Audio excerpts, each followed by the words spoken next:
ദൈവത്തിൻ്റെ അതിപരിശുദ്ധ നാമം വാഴ്ത്തപ്പെടുമാറാകട്ടെ. വീണ്ടും ഒരു പ്രാവശ്യം കൂടെ ദൈവവചനം പങ്കിടുവാൻ ലഭിച്ച അവസരത്തിനായി വലിയവനായ ദൈവത്തിന് നന്ദിയോടുകൂടി സ്തോത്രം ചെയ്യുന്നു. ഇന്ന് മർത്തോമ സഭ മിഷൻ സൺഡേയായി ആചരിക്കുന്നുവല്ലോ. ഇന്നത്തെ ചിന്താവിഷയം ദൗത്യം, ദൈവരാജ്യ പ്രഘോഷണവും പ്രവൃത്തിയും എന്നുള്ളതാണ്. അതിനാധാരമായി അല്പനേരത്തെ ചിന്തയ്ക്കായി വിശുദ്ധ മത്തായി എഴുതിയ സുവിശേഷം 4-ാം അധ്യായം 19-20 വാക്യം. എൻ്റെ പിന്നാലെ വരുവീൻ, ഞാൻ നിങ്ങളെ മനുഷ്യരെ പിടിക്കുന്നവരാക്കും എന്ന് അവരോട് പറഞ്ഞു. ഉടനെ അവർ വല വിട്ടേച്ച് അവനെ അനുഗമിച്ചു. യോഹന്നാനാൽ സ്നാനമേറ്റ യേശു മരുഭൂമിയിൽ പിതാവിനോടുള്ള പ്രാർത്ഥനയിൽ 40 ദിവസം ചെലവഴിച്ചു. തുടർന്ന് യഹൂദയിൽ തൻ്റെ പ്രവർത്തനം ആരംഭിച്ചെങ്കിലും യോഹന്നാൻ തടവിലാക്കപ്പെട്ട വിവരമറിഞ്ഞ് ഗലീലയിലേക്ക് പോയി. അവൻ ഗലീല കടൽപ്പുറത്ത് നടക്കുമ്പോൾ മീൻപിടുത്തക്കാരനായ ശീമോനെയും അവൻ്റെ സഹോദരനായ അന്ത്രോസിനെയും കാണുവാനെക്കൊണ്ട് ഇടയായി. അപ്പോൾ തന്നെ അനുഗമിപ്പാൻ ആവശ്യപ്പെടുന്ന ഭാഗമാണ് ഇന്നത്തെ വേദഭാഗത്തിലൂടെ നമുക്ക് കാണുവാൻ സാധിക്കുന്നത്. യേശുവിൻ്റെ ആഹ്വാനം സ്വീകരിച്ച് അവർ അവനെ അനുഗമിച്ചു. തങ്ങളുടെ ഉപജീവന മാർഗമായ തൊഴിലും വലയും വിട്ട് യേശുവിനെ അനുഗമിക്കത്തക്ക വിധം ആ വിളിക്കുണ്ടായ മഹത്വം എന്താണെന്ന് ഇന്ന് നമുക്ക് ചിന്തിക്കാം. ഒന്നാമതായി, വെറും മീൻ പിടിക്കുന്നവർക്ക് മനുഷ്യരെ പിടിക്കുന്ന മഹത് ജീവിത ദർശനം നൽകുന്ന വിളിയായിരുന്നു യേശുവിൻ്റേത്. സ്വന്തം ഉപജീവന മാർഗം തേടുക എന്നതിലുപരി ദൈവരാജ്യവുമായി അനേകരെ ബന്ധപ്പെടുത്തുന്ന വലിയ ദൗത്യ നിർവഹണത്തിനുള്ള ആഹ്വാനമായിരുന്നു യേശുവിൻ്റെ വിളിയിൽ ഉണ്ടായിരുന്നത്. ഈ ആഹ്വാനം അവരുടെ ജീവിത ദർശനത്തെ രൂപാന്തരപ്പെടുത്തി. അവർ തങ്ങളെക്കുറിച്ച് തന്നെ ചിന്തിക്കുന്നതിന് പകരം തകർന്ന മനുഷ്യജീവിതങ്ങളെ രൂപപ്പെടുത്തുന്നതിനെപ്പറ്റി ചിന്തിപ്പാൻ അവർക്ക് അവസരം ലഭിച്ചു. അവർ വല വിട്ടേച്ച് അവനെ അനുഗമിക്കുമ്പോൾ ഉപജീവന ചിന്ത വിട്ട് യേശുവിൻ്റെ ദൗത്യ നിർവഹണത്തിനായി പുറപ്പെടുകയായിരുന്നു. വിശുദ്ധ മത്തായി എഴുതിയ സുവിശേഷം 6-ാം അധ്യായം 31-32 വാക്യത്തിൽ ഇപ്രകാരം പറയുന്നു: ആകയാൽ നാം എന്ത് തിന്നും, എന്ത് കുടിക്കും, എന്തുടുക്കുമെന്ന് നിങ്ങൾ വിചാരപ്പെടരുത്. ഈ വകയൊക്കെയും ജാതികൾ അന്വേഷിക്കുന്നു. സ്വർഗസ്ഥനായ പിതാവ് ഇതൊക്കെയും നിങ്ങൾക്ക് ആവശ്യം എന്ന് അറിയുന്നുവല്ലോ. ഇന്ന് നമ്മെ അലട്ടുന്ന ഭാരം വാസ്തവത്തിൽ ആവശ്യമുള്ളതാണോ എന്ന് നാം ചിന്തിക്കേണ്ടിയിരിക്കുന്നു. എങ്കിൽ നമ്മുടെ ആവശ്യങ്ങളെ അറിയാവുന്ന സ്വർഗസ്ഥ പിതാവ് നമുക്ക് എല്ലാറ്റിനും മതിയായവനെന്ന് വിശ്വസിച്ച് നമ്മുടെ ആവശ്യങ്ങളെക്കുറിച്ച് ഭാരപ്പെടാതെ തകർന്ന മനുഷ്യ ജീവിതങ്ങളെക്കുറിച്ച് ചിന്തിക്കുവാൻ നമുക്ക് സാധിക്കുമോ? എങ്കിൽ നമ്മളെ ഏൽപ്പിച്ചിരിക്കുന്ന ദൗത്യം നമുക്ക് ചെയ്യുവാനെ കൊണ്ട് സാധിക്കും. നിസാരമായ കാശിന് വിൽക്കപ്പെടുന്ന കുരുകിലുകളിൽ ഓരോന്നിനെയും കരുതുന്ന കർത്താവ്, നമ്മുടെ തലയിലെ ഒരു രോമം പോലും കൊഴിയാതെ കരുതുന്ന കർത്താവ് നമുക്കിന്ന് അഭയമായുണ്ട് എന്ന് ഓർക്കുക.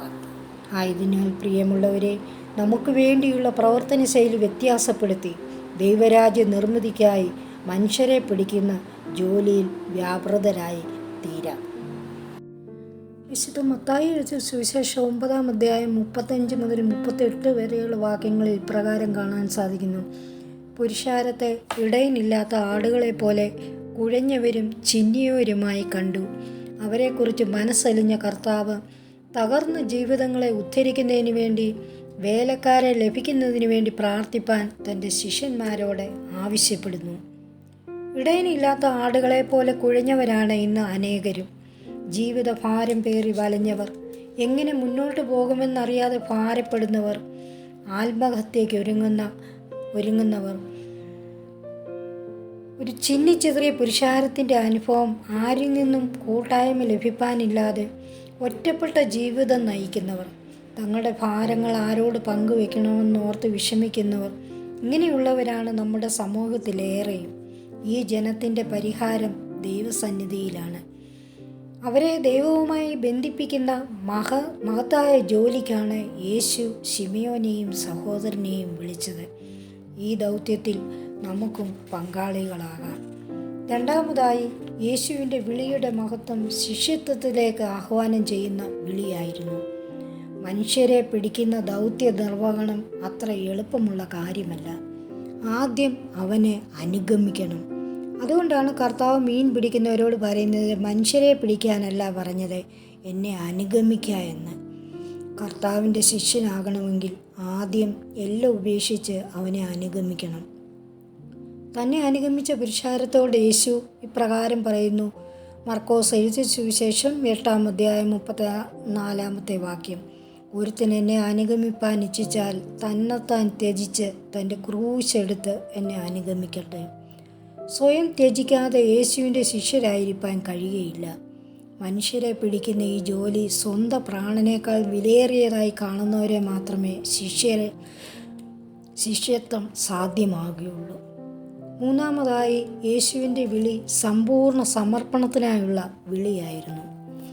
അവർ വല വിട്ടേച്ച് അവനെ അനുഗമിച്ചു.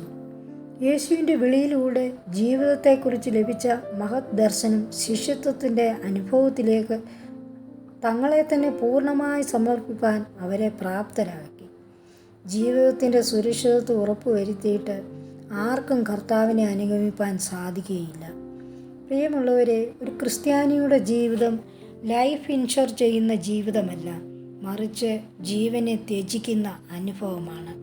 അതാണ് പൗലോസ് അപ്പോസ്തല പ്രവൃത്തി 20-ാം അധ്യായം 24-ാമത്തെ വാക്യത്തിൽ പറയുന്നത്, ഞാൻ എൻ്റെ ജീവനെ വിലയേറിയതായി എണ്ണുന്നില്ല. യേശു പറഞ്ഞു, ആരെങ്കിലും തൻ്റെ ജീവനെ രക്ഷിപ്പാൻ ഇച്ഛിച്ചാൽ അതിനെ കളയും, എൻ്റെ നിമിത്തം കളഞ്ഞാൽ അതിനെ കണ്ടെത്തും. സുവിശേഷത്തിനു വേണ്ടി ജീവനെ കളയുന്നതിന് സമർപ്പിച്ച ശീമോൻ ശിഷ്യത്വത്തിൻ്റെ മഹത്വം ഇവിടെ വെളിപ്പെടുത്തുന്നു. പ്രിയമുള്ളവരെ, ഇന്ന് യേശുവിൻ്റെ വിളി ജീവിതത്തെക്കുറിച്ചുള്ള ഒരു ഉന്നത ദർശനത്തിലേക്ക് നമ്മെ നയിക്കുന്നു. അവൻ്റെ ശിഷ്യത്വം സ്വീകരിച്ച് സമർപ്പണമുള്ളവരായി നമ്മെ ഏൽപ്പിച്ച ദൗത്യം വിശ്വസ്തയോടെ ദൈവരാജ്യ കെട്ടുപണിക്കായി പ്രയോജനപ്പെടുത്തുവാൻ ഈ വചനങ്ങളാൽ ദൈവം നമ്മെ ഓരോരുത്തരെയും ബലപ്പെടുത്തട്ടെ. ആമീൻ.